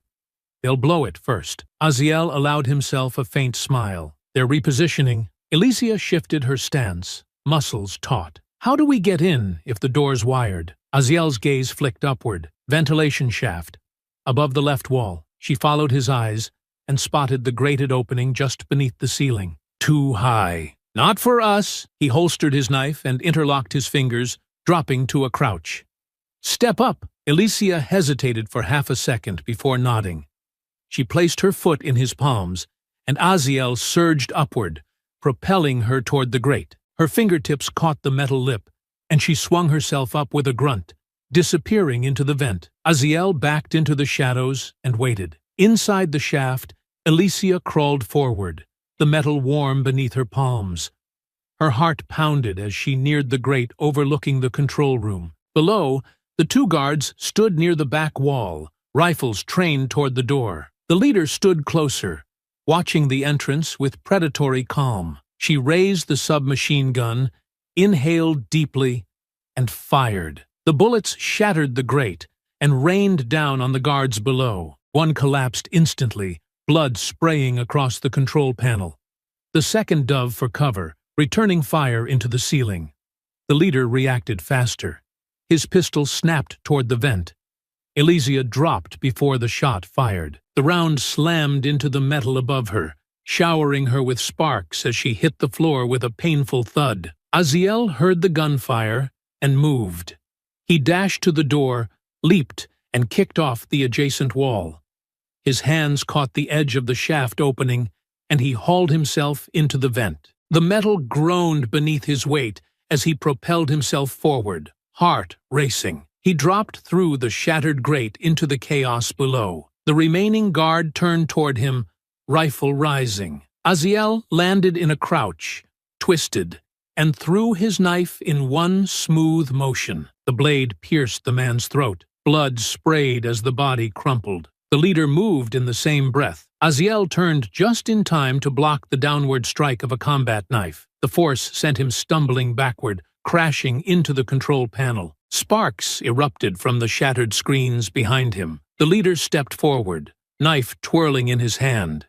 His eyes glimmered with quiet amusement. "You made it," he said. "Was starting to wonder." Aziel's chest heaved. "And you are?" The leader smiled faintly. "The man you should have paid." He lunged. Aziel met the attack, raising his arm to block the strike. The blade slashed across his forearm, pain searing through muscle. He twisted, driving his elbow toward the man's jaw. The leader slipped the strike and slammed his knee into Aziel's side, hitting the already wounded ribs. Aziel gasped as agony exploded through his chest. He staggered, vision darkening at the edges. The leader struck again, this time with brutal efficiency. The handle of his knife cracked against Aziel's temple, sending him crashing to the floor. "Disappointing," the man said, voice casual. "I expected more from the infamous Aziel King." Aziel groaned, his limbs sluggish. The pain blurred his senses. He saw Elysia rising from the floor across the room, the submachine gun in her hands. The leader's eyes followed his gaze. "Ah," the man said softly. "The wife." He pivoted and fired at her. Elysia dove sideways as the shot exploded against the console behind her. Aziel tried to push himself upright, but his limbs refused to cooperate. The leader advanced on her, steps unhurried. Aziel's mind screamed for action. His hand slid to his belt and closed around the last grenade. A concussive charge. His thumb twisted the activation dial to minimum yield and released the safety lever. He hurled it across the floor. The leader heard the clink of metal and turned. His eyes widened as the grenade skidded to a stop between them. The blast detonated with a hollow boom. The concussive wave flattened everyone in the room. Aziel hit the floor with bone-jarring force. His head spun as the sound of the blast echoed through the mill. He blinked away the disorientation and rolled onto his side. The leader lay sprawled near the shattered console, his weapon several feet away. Elysia was already moving. She seized a discarded rifle and leveled it at the man's chest. Aziel pushed himself up, his body trembling with exertion. His voice rasped through the pain. "This isn't over yet." The leader groaned, shifting onto his elbows. Blood trickled from his temple. His lips twisted into a defiant smirk as his eyes flicked toward the doorway. Footsteps echoed from beyond the control room. More of them were coming. The fight was not finished. The crack of approaching footsteps filled the control room like the drumbeat of a final act. The distant echoes of boots on concrete swelled with purpose, the rhythmic advance of reinforcements closing in. Smoke curled through the shattered control panels, mingling with the sharp tang of gunpowder and scorched metal. The air was thick with the remnants of violence, but the battle was far from over. Aziel knelt beside Elysia, both of them battered and breathing heavily. Eyes locked on the gang leader sprawled near the console. Blood smeared the man's forehead, and his chest heaved with labored breaths. His pistol lay out of reach, but the thin smirk curling his lips suggested he still believed the fight was his to win. Aziel's grip tightened around his knife. His muscles screamed with each breath, ribs splintered with pain. But the mission was not over. Not until the man before them was brought down completely. The footsteps grew louder. Reinforcements were seconds away. Elysia's voice, sharp and steady despite the tremor in her limbs, broke the silence. "We can't hold this position." Aziel's eyes scanned the room, cataloging options in a heartbeat. "We don't need to hold it. We need leverage." His gaze landed on the server rack behind the console. Thick metal towers blinking with dim blue indicators. Data storage. The gang's communications network. Everything they had built. All their plans, hidden in encrypted files on those drives. Elysia followed his gaze. "The documents." Aziel gave a single nod. "They took her to make me come. But they also made a mistake. They left the truth sitting right here." The footsteps stopped just beyond the entrance. Shadows clustered beyond the smoke. Silhouettes of gunmen preparing to breach. Aziel turned to Elysia. "Take the data. I'll cover you." "No." Her jaw set. "We do this together." The steel in her voice left no room for argument. Aziel pressed his knife into her hand, then retrieved a flash drive from his belt pouch. "Plug this into the primary port. Copy everything." Elysia scrambled toward the server rack, while Aziel rose to his feet, positioning himself between her and the entrance. His pistol's magazine was nearly empty, and his knife was gone. He searched the floor and found a discarded shotgun. The weapon's barrel was dented, but the action remained smooth as he chambered around. The gang burst through the doorway. 4 of them, masked and armored, weapons raised. Aziel fired. The shotgun's blast tore through the first attacker's chest. The recoil burned through his injured side, forcing him to step back. The second man dropped to a knee and fired a burst from his rifle. Aziel dove behind the console as bullets shredded the control panel. The third attacker flanked to the left. Aziel leaned out and fired again. The shot hit the man's leg, snapping bone. The man screamed and collapsed, clutching his shattered limb. The fourth raised a grenade launcher. Aziel's stomach dropped.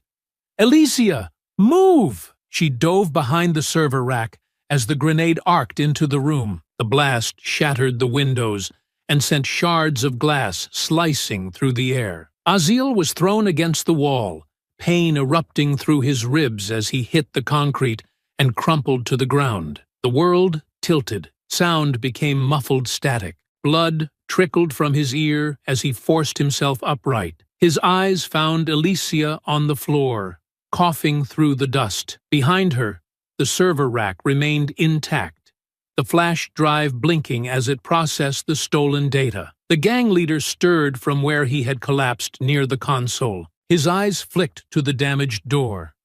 His men were down, but the grenade had opened a path to escape. Aziel saw it too. The man tensed, ready to bolt. Adrenaline flooded his veins, burning away the pain. Aziel lunged, tackling the leader just as he reached the door. They hit the ground hard, rolling across the concrete in a brutal tangle of limbs. The leader drove his elbow into Aziel's broken ribs. Agony lanced through his side, but Aziel responded by slamming his forehead into the man's nose. Bone crunched, and blood sprayed across the floor. The leader twisted free, drawing a concealed knife from his boot. He slashed toward Aziel's throat. Aziel caught the wrist with both hands as the blade trembled inches from his neck. The leader sneered through the crimson streaming from his nose. "All this for a woman and some files. You're already dead." Aziel's teeth ground together as he forced the knife back millimeter by millimeter. His muscles burned, strength failing. His mind raced through every brutal training session, every mission where survival had balanced on the edge of instinct. He shifted his weight suddenly, letting the leader's momentum carry the knife downward. At the last moment, Aziel twisted his hips, wrenching the man's arm to the side. The knife plunged into the gang leader's thigh. The man howled in agony. Aziel slammed his elbow into his temple, dazing him. The leader staggered to his feet, limping toward the door. Alicia's voice cut through the haze. "Aziel!" She threw the shotgun across the room. Aziel caught it, turned, and fired. The slug hit the leader's knee. Bone and tendon exploded as the man collapsed, screaming to the ground. The knife clattered from his grasp. Aziel advanced, breathing ragged, the shotgun barrel lowering toward the man's head. The gang leader's face twisted with pain and rage as he looked up at the barrel. "Go ahead," the man spat. "Kill me. You think this ends with me? You're nothing but a pawn in something bigger." Aziel's finger tightened on the trigger. The memories of the burned-down cabin, the threats over the phone, the bruises on Alicia's skin surged through him. The urge to pull the trigger was overwhelming. Alicia placed a hand on his arm. Aziel's chest heaved as her presence anchored him. He exhaled slowly, then adjusted the shotgun and fired into the man's uninjured leg. The blast tore through flesh, leaving him writhing and screaming in agony. "You don't get the easy way out," Aziel said, voice ice-cold. "You'll rot in a cell." Behind them, the server's light blinked twice and turned green. Alicia limped to the console, yanked the flash drive free, and held it up. "We have it. Names, routes, accounts, everything." Aziel nodded, pulling a pair of handcuffs from the fallen guard's belt. He snapped them onto the gang leader's wrists and pressed the comm device in his ear. "Target secured. Send extraction." The voice on the other end responded immediately. "Copy. Teams inbound." Aziel knelt beside the leader, gripping his bloodied collar. "You wanted to make us feel small. You burned everything we had." His voice turned colder.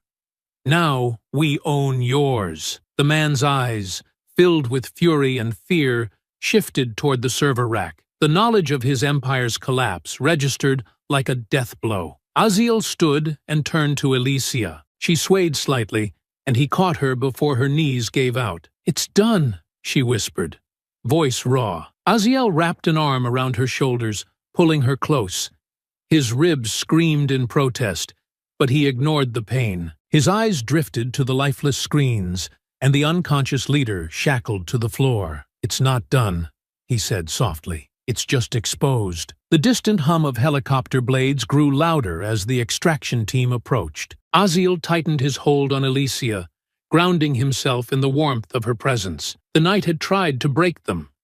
The gang had tried to bury them, but together they had torn the empire down to its bones. The night air outside the mill carried the metallic tang of smoke and scorched metal, mingling with the faint, coppery scent of blood. The battle had ended, but its echoes lingered like a fading tremor beneath the earth. Helicopter blades sliced through the darkness, the rhythmic thrum growing louder as the extraction team descended into the clearing beyond the warehouse. Aziel stood at the edge of the crumbling loading dock, his posture straight, despite the agony twisting through his ribs. The adrenaline that had sustained him through the fight was gone, leaving behind a leaden weight in his limbs. His side burned, his shoulder throbbed, and his head still rang from the grenade's concussion. But his eyes remained locked on the figure being dragged across the asphalt below. The gang leader, bound and bloodied, sagged between two tactical operatives. His knees scraped the gravel with each step, his body barely held upright by the hands gripping his arms. The smirk he'd worn earlier was gone, replaced by a slack-jawed vacancy. The weight of defeat hung on him like chains. The extraction team worked with calm precision, securing the perimeter and documenting the evidence left in the wake of the battle. The mill, once a hidden nerve center for SFV's operations, was now a gutted shell, exposed to the world. What had thrived in secrecy for years had been laid bare in one violent night. In the hours that followed, law enforcement and federal investigators swarmed the site, collecting hard drives, ledgers, and encrypted communication. The SFV network, which had orchestrated a series of kidnappings across multiple states, was no longer a shadowed menace lurking beyond reach. With the data Aziel and Alicia recovered, the full extent of the gang's operations became clear. Across the country, simultaneous raids were carried out against their remaining cells. Warehouse hideouts were breached, and stashes of weapons and money were seized. In safe houses once used to imprison their victims, law enforcement found evidence of dozens of ransom operations, each meticulously documented with cold efficiency. Victims' names, payment records, and locations of past abductions painted a picture of a gang that had profited from fear and suffering for far too long. Within days, the gang's entire financial network collapsed. The offshore accounts funding their operations were frozen. The shell corporations shielding their activities were dismantled, and their collaborators were arrested. The SFV's leadership, which had once boasted of being untouchable, was now catalogued in federal custody. The enforcer known as Red was found hiding in a motel hours after the mill raid, his bruises and broken jaw testament to Alicia's defiance. Cal, the false hunter who had lured her into capture, was apprehended on the highway attempting to flee the state. Victor Ralston, the man who orchestrated it all, sat in solitary confinement, awaiting trial. Once a contractor for private military firms, he had turned his expertise into a lucrative criminal enterprise.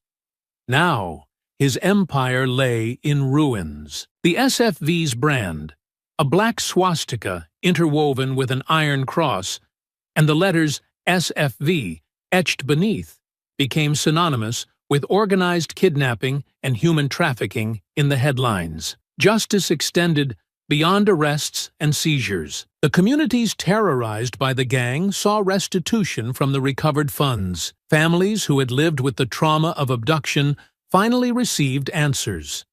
The properties destroyed by intimidation tactics were rebuilt with financial support derived from the gang's confiscated assets. Survivors were connected with counseling resources, and local law enforcement received federal support to prevent such operations from resurfacing. For years, SFV had operated with impunity, preying on vulnerability. But now, their infrastructure was gone, their leadership dismantled, and their name tarnished beyond repair. What had once been a network of fear was now a cautionary tale about the arrogance of those who believed they were beyond the reach of justice. Aziel's gaze never left Ralston as the operatives hauled him toward the armored vehicle waiting beyond the debris. The gang leader's eyes, swollen and vacant, seemed to understand the weight of what had been lost. His network, his reputation, his control, none of it remained. Aziel's ribs throbbed